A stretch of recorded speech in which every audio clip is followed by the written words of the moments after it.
For today's video, magluluto tayo. Ito ang ating mga sangkap, sayote with beef noodles. First, magsasatay tayo. Inuuna ko yung sibuyas. Yun yung gusto ko eh. Luto ko to, wag ka makialam. Attitude yan. Gusto ko kasi yung aroma ng sibuyas, kaya inuuna ko yung sibuyas. Ayan, kasunod kamatis. Pagkatapos masatay, ilagay ang sayote. Kasunod sayokol. Sayote, sayokol. Ano ba yan? Ang corny. Baka alam mo, vlog ko to. Basher ng sariling vlog.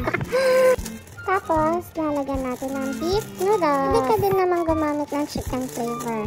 Ito kasi as of na yung available sa amin. And then, once na nagtubig na siya, pwede mo nang ilagay yung noodles. Make it sure na meron siyang tubig para ma-absorb ng ating noodles. Parang nagluluto ka lang din ng pansit. Tapos, ilalagay na natin ang ating beef flavor. Tatlo yan, diba? Pero dalawa lang yung nilagay ko kasi sa tingin ko napakaalat na kung tatlo ilalagay natin. Yari, ang kidney natin yan, Joy.